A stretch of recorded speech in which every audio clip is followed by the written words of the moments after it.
I'd just like to say I've never been happier that this show is now being edited. It is a real kick to bring onto the stage a young comedian that I saw completely grow from his first joke all the way up to an absolute, at least an online superstar right now with his Kill Tony show. Let me just tell you a little bit about him. He's got Kill Tony. He's got a podcast called The Store Horseman. And he headlines nightclubs all over the country. He brings Kill Tony to clubs all over probably the world now. And it's a phenomenon. They pack the main room on Monday nights. It's a tremendous concept. We'll talk about it, but let's shut me up and listen to him. Tony Hinchcliffe. Hey. Nice to see you, buddy. Oh, man. Great to see you, buddy. Good to be here. How you doing? I'm good. I'm still trying to tailspin. I thought I was on a mushroom trip listening to you read that that letter for a while. So it's good to be here. I didn't realize this was broadcast live on Adult Swim. Agelstein, it's good to be here. I'll tell you I'm what, excited Tony. about life. To just let anybody know real quickly, tell them the premise of Kill Tony. Well, Kill Tony is a show that I sort of came up with the concept when I was hosting the potluck here a lot on Sundays and Mondays when I started back in 2007, 2008, where you host a show, the open mic here, and comedians get to do 3 minutes. Yeah. And you just run up and down the stairs every 3 minutes Right. going, hey, look at that idiot, he sucked, Yeah. right? Or Yeah. whatever.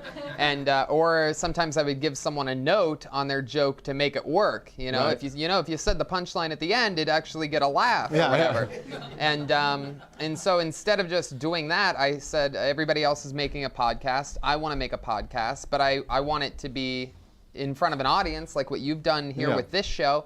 I like the feedback. Yeah, I like the we're feel. I like comics. the feel of an audience. That room, it's like morgue to me. And so I made it a live show. People sign up. They put their names in a bucket. I pull their name out. They get 60 seconds. 60 seconds to Yeah. perform. And 60 this seconds. is on our club or any other club's open mic night.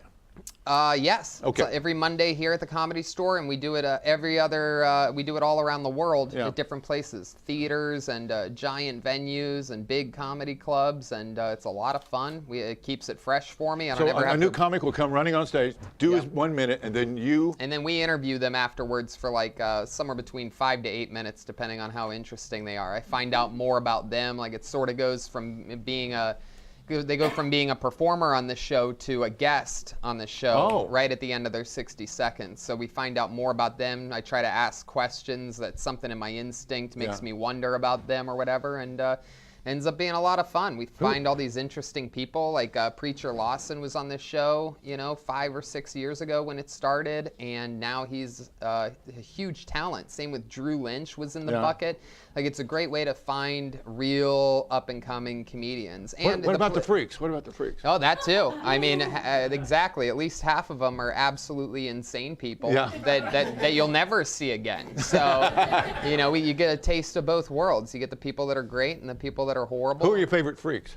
My favorite freaks, well, I wouldn't consider her a freak, but one of my favorite people right now is a lady named Aphrodite, who is, some people know, who is a voluptuous African-American woman. She's 62 years old. She's had double hip replacement surgery, and she says that Kill Tony is what keeps her going. Every Monday she signs up, puts her name in the bucket with 100 other people, and when she gets pulled up, the place goes crazy. She gets better every time she gets pulled out of the bucket. She's literally growing in front of all the viewers in the audience. So you're developing comedians like Mitzi used to do. Exactly, yeah. Wow. It's crazy. We give them little notes here and there. If there's ever anything annoying or obnoxious or bad habits that they do, we trim it right out live in front of the audience. So the audience of the comedy fans sort of lives vicariously through these people. Sure. They always think, oh, I could do better if I got pulled out. It's only 60 seconds, and they sign up, and we find out how it goes. The longest 60 seconds of their lives. Exactly, but sometimes they come on and they smash, and that makes it a lot of fun. And we do this thing around when we're on the road shows, like it happened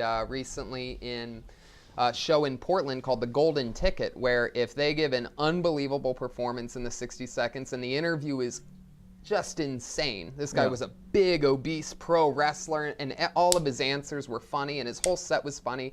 So we gave him this thing called the Golden Ticket, which we've only given 3 or 4 away ever in the show's history, where anytime they ever come to Los Angeles to the Comedy Store on a Monday night, they automatically get a spot on Kill Tony. Fantastic. Well, that's great. So it's really cool. That's out of this world. It's fun. Wow. you know? And it all started because of this place, because of the type of people and the diehard comedians and comedy fans that come here. And it wouldn't ever have taken off anywhere else. Well, Tony, it also, you know, last week we had Brian Moses on, who out of the whole cloth invented the roast battles. Yep. And you go to open mic night and invent Kill Tony out of it. You guys with your inventive minds just see what's going on and think of a way to make hay out of it. Both of those shows started in the belly room within 4 months of each other. Wow. 2 shows that would change. And you and Brian came along about the same time. Exactly. I'm one of the first people, I mean, according to me, I was one of the main people that told Moses when I first met him down in La Jolla, you got to come up to Hollywood, dude. Yeah. I mean, he was just a charismatic guy ready to rock, another true comedy store guy. Yeah. Which I love, like you, Argus. Argus is a real comedy store. I've always said that if anything ever happens to Argus, they should bury him right here at the Comedy Store. And by the looks of things, they've already started to do that. Oh, that's great.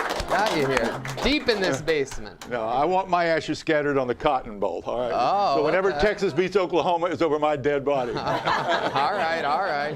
Cotton Bowl it is. I guess we'll find Well, it. you're an Ohio State guy. Yeah, big time, the horseshoe. So what are you talking about now on stage when you get out and headline? Boy, nothing that is going to get me a special anytime soon. My favorite thing that I'm talking about right now is transgender athletes. Transgender athletes? Yeah, there's a new thing where you can say that you identify as another sex and compete against them in professional sports. And I've noticed a lot more men realizing that they identify as a woman, preferring to compete against women in sports than I've noticed a single woman admitting to identifying as a man, preferring to And you're compete courageous enough to notice this on stage in West Hollywood. Oh yeah. Okay. Yeah. No, it's fun. On the road it smashes even harder. But in West Hollywood, you know you're at a restaurant in West Hollywood when both bathrooms have condom machines. That's true. But yeah, no, it's crazy. And, you know, it's one of those things to where the type of jokes that I'm writing right now, just to even make an impact, are insane. Yeah. You know what I mean? I'm really pushing it and just trying to really stand out amongst the pile of charismatic geniuses that we have here. I mean, the middle of this nobody's lineup. talking about transgender here. No, it's true. You're So right. tell me some of the stuff you're talking about. About the transgender athletes? Well, I mentioned, you know, and it's all just true. It's all just facts. Like a few years ago, I mean, basically my point of the joke is that it's not fair to these women that have worked their entire lives to be great at the sport that they're playing. And the organizations don't want to be the bad guy. They don't want the bad press. So they're just allowing these absolute monster athletes into the women's divisions, and they're dominating. So like one of the things I talk about is like in MMA a few years ago, they had a man that said he identified as a woman. They let him fight a woman. Spoiler alert. MMA? Right? Yeah. Spoiler alert, Argus. You ready for this? Yeah. He beat the shit out of her. Knockout, round 1 victory. Literally broke her skull, gave her a concussion.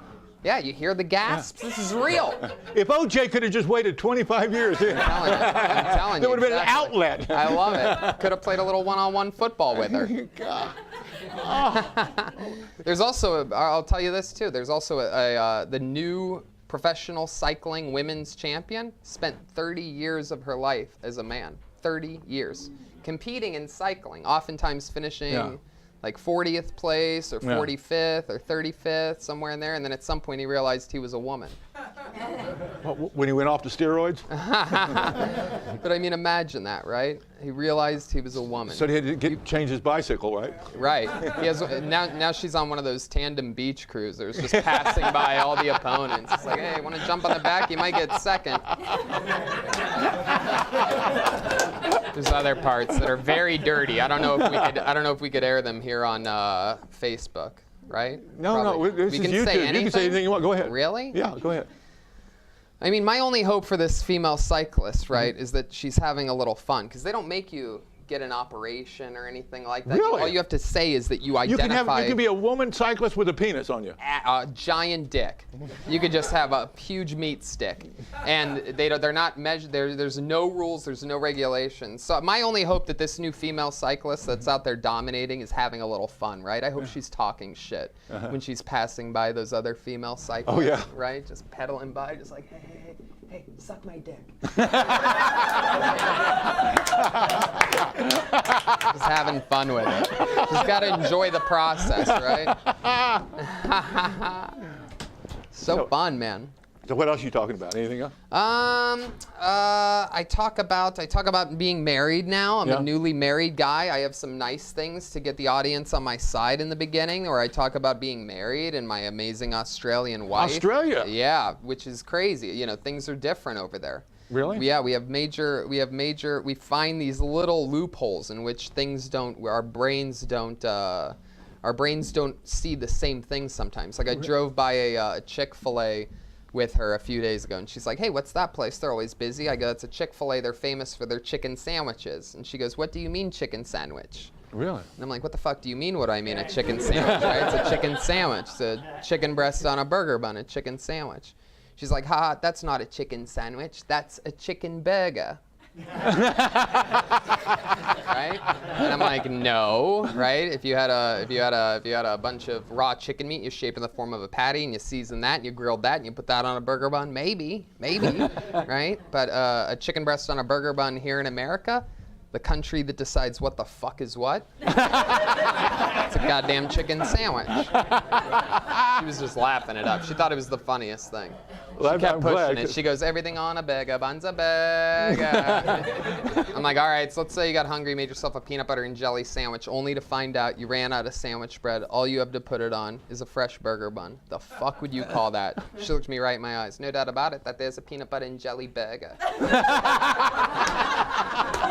I almost passed out, which is scary because I was still driving my car at the time. Give it up for Tony Hinchcliffe. We love him, ladies and gentlemen. I love you, That was buddy. fantastic, buddy. Thank you. I got a standing ovation there. That guy's standing. Yeah. Got a camera. Hey, we're going to stand up and get our picture Let's do taken it. together. Absolutely.